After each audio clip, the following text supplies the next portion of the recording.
Mi querido Jaime, también hay que hablar de esto que informaba temprano en Sin Censura. Presentan recurso ante la Corte Internacional de Justicia de La Haya contra Felipe Calderón y Enrique Peña Nieto por crímenes de lesa humanidad. Yo preguntaba desde temprano si, debido a que en México no hemos todavía sido capaces de llevar al banquillo de los acusados a los expresidentes, a pesar de que se han hecho esfuerzos como la consulta de juicio a expresidentes, que no tuvo el punch que hubiéramos deseado. Si esta es la avenida, el camino para que algún día enfrenten a la justicia a estos que deben mucho por la sangre derramada o por el dinero que saquearon, Jaime.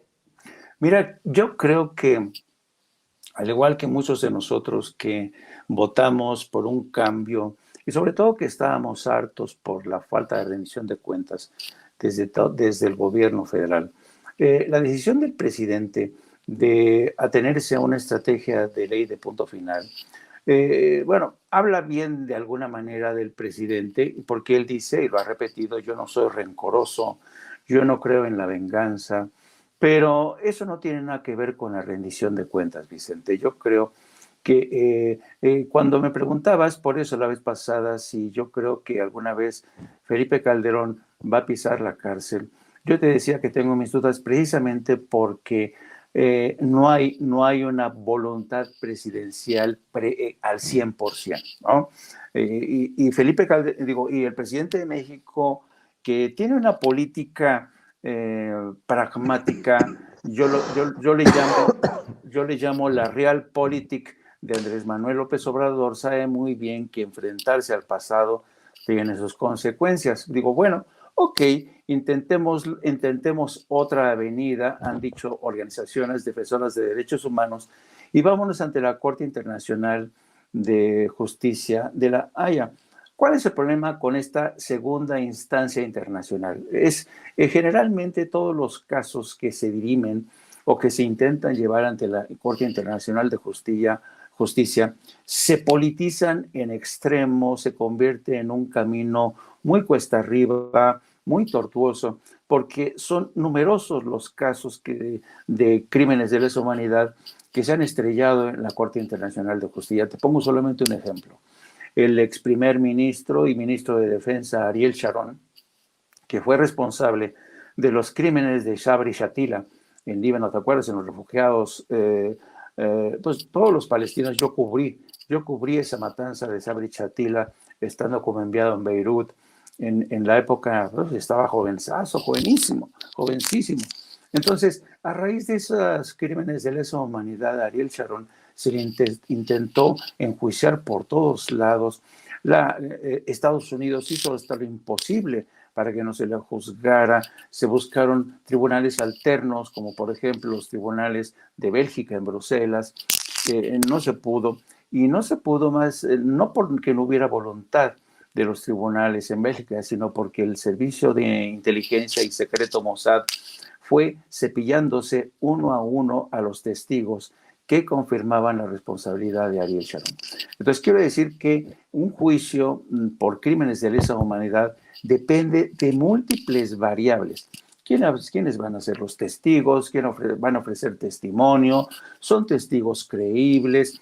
Y en el ínterin hay muchos aliados de este gobierno que pueden decir, no, por favor, no juzguen a Felipe Calderón. Felipe Calderón, haz de cuenta así como Vargas Llosa hablando bien de Zedillo, Ernesto Zedillo. Seguramente ya estoy viendo venir algunos políticos internacionales diciendo, no, por favor, no despeinen con ese juicio a Enrique Peña Nieto, ¿no? Es un presidente que presentó una reforma importantísima en materia de hidrocarburos. Entonces, yo creo que no es que sea al 100% garantía de éxito esta petición, pero vale la pena explorar estos caminos porque ya que en México se ha tardado tanto, se ha retrasado, sobre todo la Fiscalía ya también dio muestras de que no está demasiado por esta labor, pues vamos a ver si ante una instancia internacional como el Tribunal Internacional de Justicia de la Haya funcionan y se ventilan estos casos que durante mucho tiempo, tanto Felipe como Enrique Peña Nieto se empeñaron en sepultar con la ayuda colaboracionista de la prensa, de muchos medios de comunicación que durante mucho tiempo miraron hacia otra parte, ¿no? Así es que este es un tema interesante, son de estos temas que independientemente del resultado que uno saque, vale la pena escudriñar y recordar el pasado, porque desafortunadamente, Vicente, la memoria es flaca. La memoria es flaca y mientras la memoria sea flaca, trabaja en beneficio de estos expresidentes, de estos sátrapas que siguen viviendo, creyendo que son dignos de respeto cuando desde hace mucho tiempo han dejado de serlo. Claro que sí. Y antes de que te vayas, si me permites, Jaime, pedirte tu opinión acerca de este reconocimiento que se anuncia desde Washington para Marcelo Ebrard y el gobierno de México, porque si bien es cierto, se interpone la demanda contra las productoras, las fabricantes y vendedoras de armas en Estados Unidos por su responsabilidad en el tráfico precisamente de esas armas hacia México.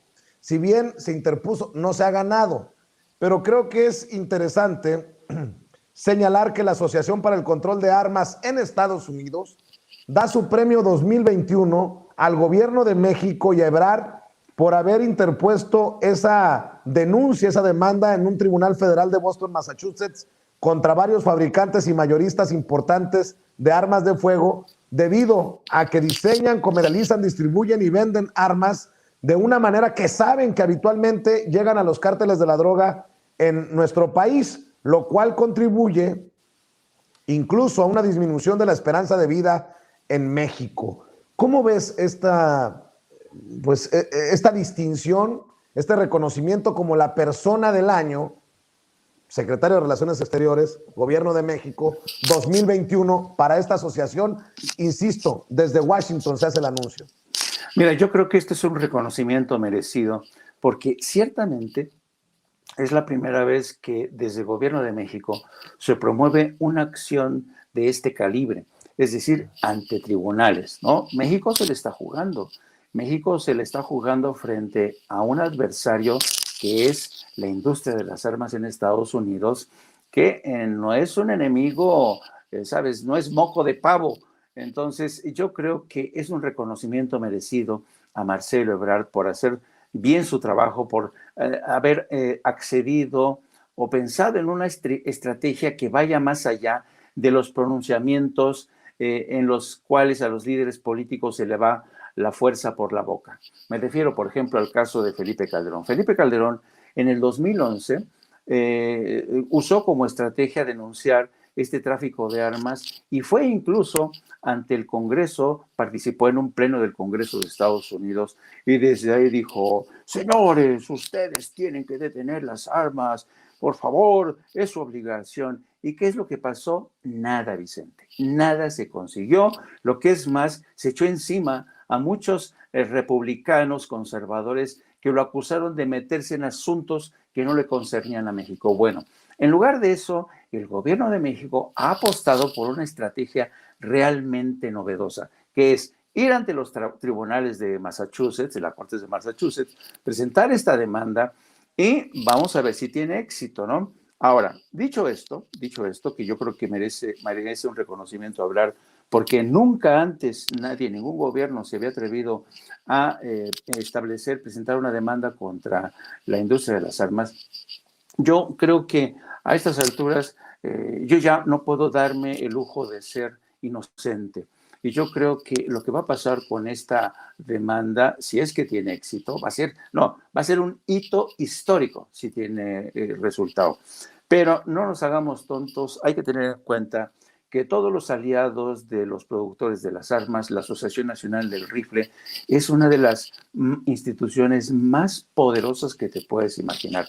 La Asociación Nacional del Rifle tiene en el bolsillo comprada la voluntad de casi todos los congresistas en el Capitolio. Al igual que, por ejemplo, los gigantes de Silicon Valley, de Google, de Facebook y todos ellos que también han comprado la voluntad política de los líderes políticos en Washington, la Asociación Nacional del Rifle ha sido el hada madrina de estos políticos, les financia sus campañas políticas. Entonces, el poder de cabildeo y de interlocución de la Asociación Nacional del Rifle es increíble. Ahora, otro elemento. ¿De qué sirve emprender un juicio si no también se abre un canal a la negociación directamente con la administración Biden? Y para pedirles, por ejemplo, que la Agencia para el Control de Tráfico de Armamento sea dotada de un mayor presupuesto, porque tú sabes que durante las últimas décadas esta organismo, la Agencia Federal en la lucha para el control de tabaco y armamento, ha sido prácticamente, le han quitado presupuesto, no tiene agentes. Es decir, básicamente el Congreso de Estados Unidos se ha puesto de acuerdo para quitarles todos los poderes y recursos para que no puedan hacer nada, los han atado de manos. Es decir, mientras de frente existe una organización, una agencia para combatir el trasiego de armas, por otro lado sigue habiendo un cabildeo político muy poderoso de la Asociación del Rifle. Y además, para que te des una idea, Vicente, en los últimos, 30, 40 años, de aproximadamente 15 empresas de las más poderosas de fabricación de armamento, aproximadamente 11 han modificado sus líneas de producción para ajustarlas a las necesidades de los cárteles de la droga en México. Es decir, las famosas copias de la AK-47, los rifles 15, los famosos matapolicías. Toda esta industria del armamento en Estados Unidos se ha adaptado a las necesidades del crimen organizado dentro de Estados Unidos y dentro de México, pero también se han adaptado a las necesidades del llamado terrorismo doméstico en Estados Unidos. En Estados Unidos ya no es sorpresa que cualquier persona, sobre todo los llamados conservadores o las milicias paramilitares, tengan armamento de grueso calibre. Entonces, la nueva realidad de la industria armamentista es un gran desafío para el gobierno de Estados Unidos. Y luego, el mercado negro que hay en Estados Unidos, y luego las más de 9,000 armerías que hay a lo largo de la frontera entre México y Estados Unidos, son realidades que se te vienen encima, ¿no? Son como un muro y dices, bueno, en este contexto va a tener triunfo una demanda como la que ha presentado México. Yo, francamente, no tengo la respuesta, Vicente. Lo que sí sé es que es un poderoso adversario. La industria de las armas es un poderoso adversario, es un coloso, y no sé si México sea capaz de vencer en los tribunales, pero no cabe duda de que la estrategia por la que ha apostado el gobierno de México esta vez es, desde mi punto de vista, la más inteligente y quizá la más posible, la única posible. Jaime, para cerrar, déjame regresar